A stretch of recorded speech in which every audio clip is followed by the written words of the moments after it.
Everyone, मैं आशा करती हूँ आप लोग अच्छे होंगे और अपने एग्ज़ाम की प्रिपरेशन बहुत अच्छे से कर रहे होंगे।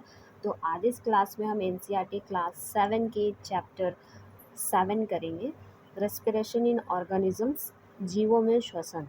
ओके, तो यहाँ पर हम ना केवल थ्योरी पार्ट्स को करेंगे बल्कि जितने भी इससे रिलेटेड क्वेश्चंस आ चुके हैं या फिर आने की चांसेस है, एक्सपेक्टेड क्वेश्चन सारे कंप्लीट करेंगे। तो इसमें हम आपका थ्योरी पार्ट भी कंप्लीट करवाएंगे। तो जब आपको थ्योरी एक्सप्लेन की जाएगी तो आप प्रॉपर अच्छे से उसको सुनिएगा, क्योंकि इसी थ्योरी के बेसिस पे मैं सारे क्वेश्चन जो हूँ लेके आई हूँ। और आप इस वीडियो पर, इस चैनल पर नए हो तो वीडियो को ज़रूर से ज़रूर लाइक कीजिएगा, सब्सक्राइब कीजिएगा और चैनल को सब्सक्राइब कर लीजिएगा, जिससे कि आगे आने वाले जो भी अपडेटेड न्यू कंसेप्ट या फिर क्लासेस आपकी रहेंगे वो मिस ना हो जाए।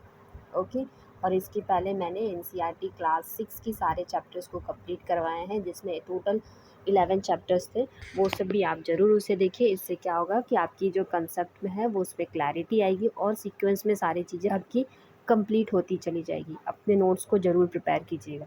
तो चलिए इस क्लास में पढ़ते हैं हम रेस्पिरेशन। तो देखिए, दो टर्म होती है ना, एक होती है रेस्पिरेशन और दूसरा होता है ब्रीथिंग, है ना। तो रेस्पिरेशन और ब्रीथिंग में is not similar word. Okay, दोनों अलग वर्ड है। ओके, दोनों की जो मतलब है वो अलग है। तो यहाँ पर हम जानेंगे कि रेस्पिरेशन क्यों इम्पॉर्टेंट है और रेस्पिरेशन के कितने टाइप्स होते हैं। तो रेस्पिरेशन जो प्रोसेस है तो ये क्या होती है, यहाँ पर सभी जो जीव होते हैं, सभी जीव की जो सूक्ष्म इकाइयों से बने हुए हैं और उस इकाई को क्या कहा जाता है, सेल कहा जाता है। तो आपको पता है cell is the structural and functional unit of human beings, right, है ना, लिविंग बींग्स बोल सकते हो। और यहाँ पर आपको, तो यहाँ पर सभी जीव सूक्ष्म इकाइयों से बने होते हैं जिसे कोशिकाएं कहते हैं, यानी कि क्या कहा जाता है, इसे सेल कहा जाता है। ओके, आपको पता है cell is the structural and functional unit of living things. And cells की डिस्कवरी किसने की थी, तो सेल की डिस्कवरी जो है रॉबर्ट हुक के द्वारा 1665 में की गई थी। ओके, रॉबर्ट हुक इन 1665। ओके, और किस जब रॉबर्ट हुक ने सेल की डिस्कवरी की थी 1665 में, तो वो कौन से सेल की डिस्कवरी की थी, डेड सेल की डिस्कवरी की थी। हम इस चीज़ को और भी डिटेल्स में पढ़ेंगे जब हम सेल चैप्टर स्टडी करेंगे। अभी हम पढ़ रहे हैं रेस्पिरेशन। सो अभी हम रेस्पिरेशन की ओर मूव ऑन करते हैं। तो देखिए, यहाँ पर कोशिका जो होती है, यानी जो सेल होती है, वो डिफरेंट वर्क करती है। वाई, टू वर्क, हमारे बॉडी को अच्छे से वर्क करने में हेल्प करती है। दैट्स वाई कोशिकाओं को अलग अलग तरह के वर्क करने पड़ते हैं। जैसे कि हमें अपने जीवन को स्मूथली रन करने के लिए morning to late night different works करने होते हैं। दैट्स उसी तरह से हमारी जो बॉडी की कोशिकाएं होती है उन्हें भी डिफरेंट वर्क करने पड़ते हैं। किस तरह के वर्क्स, तो जैसे यहाँ पर आप देख सकते हैं, इन्हें पोषण, परिवहन, उत्सर्जन, जनन जैसे बहुत सारे डिफरेंट वर्क करने होते हैं। और वर्क करने के लिए किस चीज़ की ज़रूरत पड़ती है, एनर्जी की ज़रूरत पड़ती है, ऊर्जा की ज़रूरत पड़ती है। इन कार्यों को करने के लिए कोशिका को ऊर्जा की आवश्यकता होती है और यह ऊर्जा कोशिकीय श्वसन के माध्यम से भोजन के टूटने से प्राप्त होता है। तो जो भोजन हम ग्रहण करते हैं, जो भोजन हम खाते हैं, वो भोजन क्या होती है, जब ब्रेक डाउन होती है, जब उसका डाइजेशन होता है, तो हमें क्या मिलती है, हमें एटीपी यानी कि एडिनोसिन ट्राइफॉस्फेट एनर्जी मिलती है। ओके, और यही एनर्जी जो है किसी भी वर्क को करने में हमें मदद करती है। तो जो हमारी कोशिका है वो डिफरेंट वर्क्स करती है और कोशिकाओं को वर्क करने के लिए क्या चाहिए, एनर्जी चाहिए। तो ये एनर्जी कहाँ से मिलती है, रेस्पिरेशन प्रोसेस के थ्रू मिलती है। तो इन शॉर्ट रेस्पिरेशन क्या है, respiration is a process of break down of glucose into energy that helps cells to work differently and different works. Okay, so यहाँ पर आप देख सकते हैं, all living organisms are made of microscopic units called cells. A cell perform various functions like nutrition, transport, excretion, reproduction, and to perform these duties, the cells require energy. This energy is release by breaking down foods inside the cell through cellular respiration. तो cell में respiration हो रही है, that's why this is called cellular respiration, यानी कि कोशिकीय श्वसन इसे कहा जाता है। ओके, होप सो आपको ये पॉइंट क्लियर हो गया होगा। नेक्स्ट यहाँ पर हम जानेंगे, देखिए सेल जो होती है, जो रेस्पिरेशन है, रेस्पिरेशन प्रोसेस जो है ये 2 टाइप्स की होती है। रेस्पिरेशन प्रोसेस जो है 2 टाइप्स की होती है, हम इसको आर से डिनोट कर रहे हैं। रेस्पिरेशन प्रोसेस 2 टाइप्स की होती है, एक होती है एरोबिक रेस्पिरेशन, एक होती है एनारोबिक रेस्पिरेशन। ओके, इसको बोलते हैं वाईवीए बोलते हैं। मैं पूरा टर्म नहीं लिख रही हूँ क्योंकि स्पेस की कमी है, आप यहाँ पर पीडीएफ में देख सकते हैं। एंड इसको बोलते हैं अवायवीय रेस्पिरेशन। ओके, तो देखिए आपको नाम से ही पता चल रहा होगा, aerobic respiration means A for air, air for वायु, वायु की प्रेजेंस में जो रेस्पिरेशन होती है उसे क्या कहा जाता है, एरोबिक रेस्पिरेशन कहा जाता है, यानी वायवीय श्वसन कहा जाता है। और एनारोबिक रेस्पिरेशन जो होती है अवायवीय, अ मीन्स अनुपस्थिति, किसकी, एयर की अनुपस्थिति में जो प्रोसेस हो रही है, रेस्पिरेशन प्रोसेस जिसमें ब्रेक डाउन हो रही है फूड्स की, जिससे हमें क्या मिल रही है, energy, this is called anaerobic respiration. Okay, तो देखिए, तो जब एरोबिक रेस्पिरेशन होती है तो हमें क्या क्या प्रोडक्ट मिलता है। सबसे पहले हम जो खाना खाते हैं उस वो क्या होती है, अल्टीमेट ग्लूकोज हमें बना के देता है ना। और तो जब ऑक्सीजन के साथ, यानी जब इसकी रेस्पिरेशन हो रही है, जब ब्रेक डाउन हो रही है फूड्स, तो हमें क्या मिलते हैं, कार्बन डाइऑक्साइड, वाटर, और क्या मिलती है, एनर्जी। ये प्रोसेस को आपको याद रखना है, ये आपके एग्ज़ाम के लिए ज़रूरी है। ओके, एरोबिक और एनरोबिक रेस्पिरेशन के कंसेप्ट आपके क्लियर होने चाहिए, डिफरेंस आपको मालूम होना चाहिए। तो देखिए एनारोबिक रेस्पिरेशन कहाँ होती है, तो एनारोबिक रेस्पिरेशन के एग्जांपल ईस्ट में होती है। हमारे जो मसल्स होती है, जब हम हैवी एक्सरसाइज करते हैं वहाँ पर आपको एनारोबिक रेस्पिरेशन प्रोसेस देखने को मिलेगा। ईस्ट में जब एनारोबिक प्रोसेस होती है तो ये ग्लूकोज जो होती है, ये किस प्रोडक्ट में तोड़ते हैं, तो ये ग्लूकोज को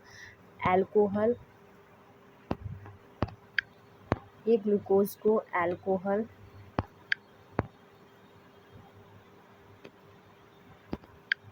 जस्ट वेट जी, ये ग्लूकोज को अल्कोहल, कार्बन डाइऑक्साइड और एनर्जी में तोड़ते हैं। जब मसल्स में रेस्पिरेशन होती है तो हमारी जो ग्लूकोज है वो इन एब्सेंस ऑफ ऑक्सीजन किस में टूटता है, लैक्टिक एसिड और एनर्जी में टूट जाती है। ओके, चलिए तो यहाँ पर हम देखते हैं एरोबिक रेस्पिरेशन क्या है। तो एरोबिक रेस्पिरेशन क्या है, जब क्या होती है, ग्लूकोज का टूटना ऑक्सीजन के उपयोग द्वारा, तो यह वायवीय रेस्पिरेशन कहलाती है। इसमें कार्बन डाइऑक्साइड, जल और अधिक मात्रा में ऊर्जा यानी एनर्जी निकलती है, इसे एरोबिक रेस्पिरेशन कहते हैं। VVI है आपके एग्ज़ाम के लिए। ओके, तो आप इसे कहते हैं when breakdown of glucose occurs with the use of oxygen, it is called aerobic respiration. इसमें क्या होता है, carbon dioxide, water and high amount of energy are released. Now comes on point anaerobic respiration, just opposite of aerobic respiration. anaerobic means ana means absence और वायवीय और means अनुपस्थिति, किसकी, oxygen की। तो ऑक्सीजन की अनुपस्थिति में जो रेस्पिरेशन प्रोसेस होता है उसको एनारोबिक रेस्पिरेशन कहते हैं। when foods break down without using oxygen, it is called anaerobic respiration. Organisms like yeast can survive in absence of air. They are called anaerobes. Okay, and they convert glucose into alcohol. ये alcohol means कौन सा alcohol, ethanol and carbon dioxide. Okay, और बहुत कम amounts में energy release होती है। अब हमारे एनारोबिक रेस्पिरेशन थ्री प्लेसेस पे आप देख सकते हैं। ईस्ट में देखा जाता है, मसल्स में देखी जाती है ना। देखिए मसल्स क्रैम्प्स में क्या होता है? मसल्स क्रैम्प जो होती है, मसल मांसपेशियों में जो ऐंठन होती है, ये क्या हो जाती है ड्यूरिंग हैवी एक्सरसाइज। जब हम लोग हैवी एक्सरसाइज करते हैं तो क्या होती है, ऑक्सीजन एनर्जी की डिमांड बहुत अधिक इंक्रीज हो जाती है। एनर्जी की डिमांड बहुत इंक्रीज हो जाती है और ऑक्सीजन की सप्लाई जो हो जाती है वो कम हो जाती है। To the muscle cells is limited. Aerobic respiration takes place in muscle cells to fulfil the energy demand. Glucose break down into lactic acid. तो यहाँ पर ग्लूकोज जो है, जो नॉर्मल रेस्पिरेशन में क्या होती है, ग्लूकोज जब ऑक्सीजन से रिएक्ट करती है तो हमें कार्बन डाइऑक्साइड, वाटर और एनर्जी मिलती है। बट जब ऑक्सीजन की अनुपस्थिति हो जाती है तो हमें क्या मिलती है, लैक्टिक एसिड मिलती है। ओके, लैक्टिक एसिड दिस, और ये लैक्टिक एसिड क्या हो जाती है, एक्यूमुलेट हो जाती है हमारी बॉडी में। Lactic acid causes muscles cramps, और यही जो है हमारे बॉडी में ऐंठन करती है, क्योंकि हमारे उस प्लेस पर क्या हो जाती है, एनर्जी यानी ऑक्सीजन की कमी हो जाती है। एंड तो इस क्रैम्प को ठीक भी किया जा सकता है, किसके थ्रू, तो जब हम क्या करते हैं, यहाँ पर जब हम क्या करते हैं, गर्म पानी से स्नान करते हैं या मालिश करते हैं तो क्या होती है ना, हमारी जो ब्लड सर्कुलेशन जो स्टॉप हो गई थी, स्लो हो गई थी, वो संचरण बढ़ जाता है और जिससे ऑक्सीजन की आपूर्ति पर लैक्टिक अम्ल पूरी तरह से कार्बन डाइऑक्साइड और जल में टूट जाती है। Okay, comes on mechanism of breathing. Breathing का ह्यूमन बींग्स में क्या मैकेनिज्म होती है, तो देखिए ब्रीथिंग मीन्स क्या होती है। देखिए रेस्पिरेशन हमने पढ़ लिया, रेस्पिरेशन अलग प्रोसेस है जिसमें फूड क्या होती है, ब्रेक डाउन होती है, और ब्रेक डाउन को क्या मिलता है, हमें एनर्जी मिलती है। बट ब्रीथिंग में क्या होता है, ब्रीथिंग मीन्स सांस लेना और सांस छोड़ना, यानी श्वसन की क्रियाविधि। श्वसन की क्रियाविधि में हम सांस अंदर लेते हैं जिसको इनहेलेशन बोलते हैं, और सांस बाहर छोड़ते हैं जिसको एक्सहेलेशन बोलते हैं। ओके, तो देखिए, तो अब हम यहाँ पर देखेंगे मैकेनिज्म क्या होती है, मानव में श्वसन की क्रियाविधि क्या होती है। तो देखिए यहाँ पर जब ब्रीथिंग मीन्स क्या होता है, मैं आपको बताई, taking in air rich in oxygen. जो हम एयर ले रहे हैं उसमें ज़्यादातर किसकी मात्रा होती है, ऑक्सीजन की मात्रा। And this process is called inhalation, यानी सांस का अंदर लेना। And giving out air rich in carbon dioxide, और जो हम सांस छोड़ रहे हैं उसमें क्या होती है, कार्बन डाइऑक्साइड की मात्रा अधिक होती है। ऐसा नहीं होता है कि ऑक्सीजन उसमें नहीं होती है, उसमें ऑक्सीजन भी प्रेजेंस होती है एंड कार्बन डाइऑक्साइड की मात्रा अधिक होती है एज कम्पेयर टू ऑक्सीजन। इसीलिए in general sense we say that कि सांस जब हम लेते हैं तो ऑक्सीजन लेते हैं, एंड सांस जब हम छोड़ते हैं यानी एक्सलेशन करते हैं तो हम कार्बन डाइऑक्साइड छोड़ते हैं। बट ऐसा नहीं है कि उसमें कार्बन डाइऑक्साइड की मात्रा नहीं होती, उसमें कार्बन डाइऑक्साइड भी प्रेजेंट होती है। तो with the help of respiratory organs, the number of times a person breathes in a minute is called breathing rate। आपको याद रखना होगा breathing rate कितनी होती है। तो breathing rate जो है एक एवरेज एडल्ट ह्यूमन बींग में 15 to 18 टाइम्स होती है इन एट रेस्ट। ओके, कितना होता है, 15 से 18 टाइम्स होती है। ये पॉइंट को आपको नोट डाउन कर लेना है यहाँ पर। ओके, इम्पॉर्टेंट है।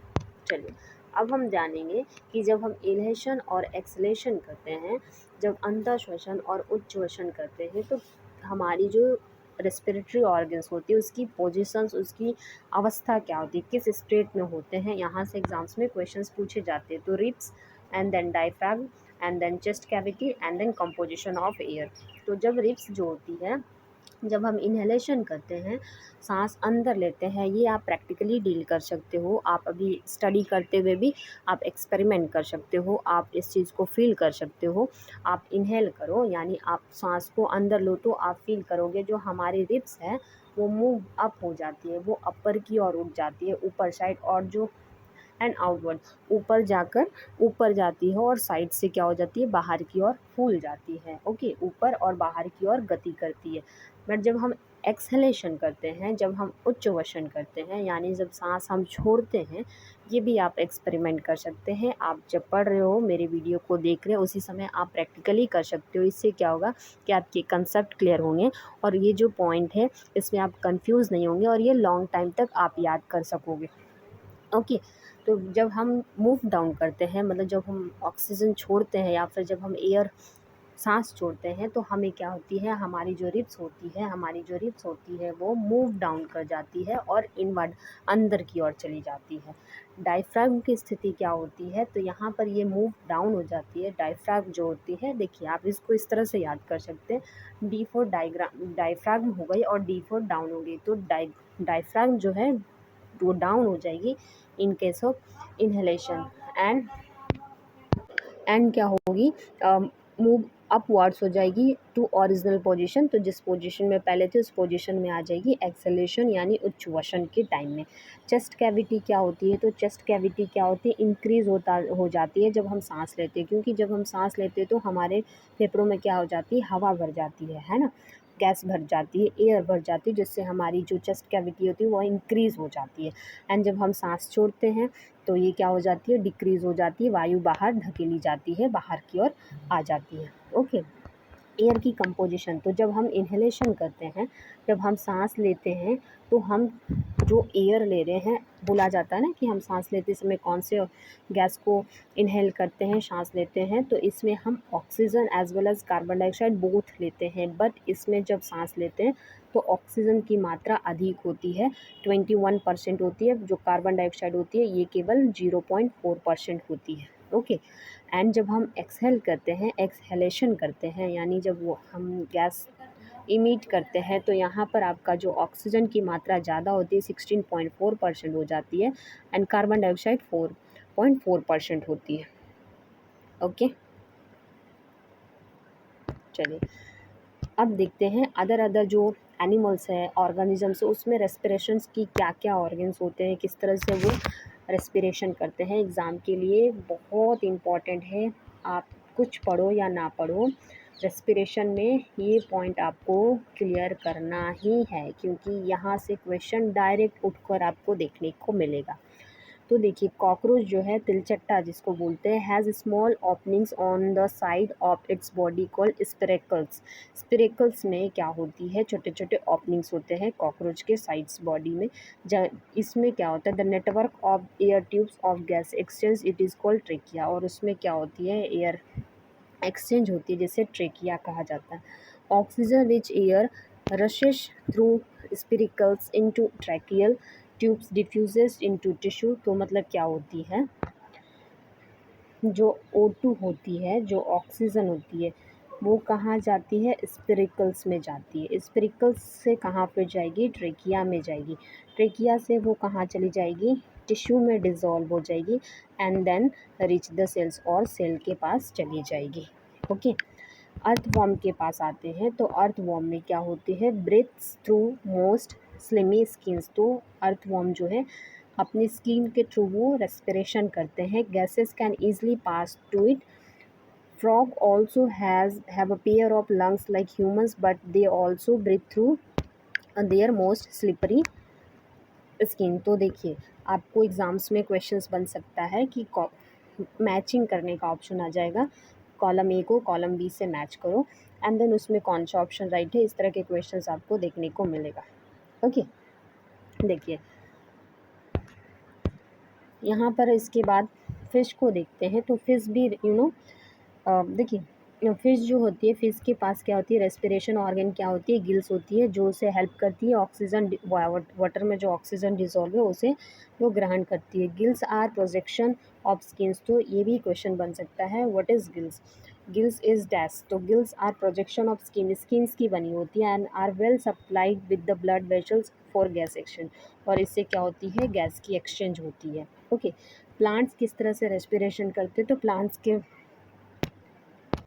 plants leaves possesses tiny pores called stomata for exchange of oxygen and carbon dioxide. Root cells also need oxygen to generate energy. पेड़ पौधे जिस तरह से पेड़ अपनी ग्रोथ के लिए उन्हें ऑक्सीजन चाहिए, उनकी रूट्स को भी ऑक्सीजन की ज़रूरत होती है, तो वो भी क्या करती है, root cells also need oxygen to generate energy. Energy create करने के लिए उन्हें क्या चाहिए, ऑक्सीजन चाहिए। They take up air from air space. तो रूट्स में क्या पाई जाती है, एयर स्पेस पाई जाती है, present between the soil particles. Soil particles के बीच में छोटे छोटे गैप्स होते हैं, जिसमें जिसे एयर स्पेस करते हैं। Over watering can kill a plant because because plants displaces this because plants displaces this soil air choking the roots. तो यह क्या कर देती है, इसीलिए वो हमें प्लांट, जब हम प्लांटेशन करते हैं और प्लांट्स जब छोटी होती है, टिनी होती है, तो हमें उसे ओवर वाटरिंग नहीं करनी चाहिए। इससे क्या होती है, जो प्लांट्स की जो एयर स्पेस जहाँ पर एयर होती है वो डिस्प्लेस हो जाती है वाटर से, और पेड़ जो है, पौधे जो हैं, वो जल्द मर जाती है और डेड हो जाती है। देखिए यहाँ पर आप एक स्मार्ट ट्रिक भी मैं दे चुकी हूँ, आप इसको याद कर लीजिएगा। All things is mention. Inhalation rules, in means cavity expand हो जाती है, और डायफ्राम क्या होती है, डाउन हो जाती है। एक्सलेशन मीन्स क्या होती है, आउट हो जाती है, एयर आउट होती है, तो कैविटी कॉन्ट्रैक्ट हो जाती है और डायफ्राम मूव अप्स हो जाती है। ऑर्गन मैचिंग्स, तो कॉकरोच में ट्रेकिया है, अर्थवॉर्म में स्किन्स है, फिश में गिल्स है, ह्यूमन और फ्रॉग्स में लंग्स है, प्लांट्स में क्या है, एयर स्पेस है। तो देखिए आपको याद रखना है, फ्रॉग एक ऐसा ऑर्गेनिज्म या जीव बोल सकते हो जो जब टेडपोल अवस्था में होती है, टेडपोल अवस्था में ये गिल्स के थ्रू क्या करती है, रेस्पिरेशन करती है लाइक फिश। एंड जब ये एडल्ट बन जाती है तो skin as well as lungs के थ्रू, स्किन एंड लंग्स के थ्रू भी क्या करती है, रेस्पिरेशंस करती है एडल्ट अवस्था में। तो एक क्वेश्चन आपको ये याद रखना है कि फ्रॉग जो है 3 तरीकों से रेस्पिरेशन करता है, टेडपोल अवस्था में गिल्स के थ्रू, एडल्ट होने पर स्किन एंड आपकी लंग्स के थ्रू करता है। नाउ इस चैप्टर के टॉप मोस्ट इम्पॉर्टेंट क्वेश्चंस जो है TYQ बेस्ड,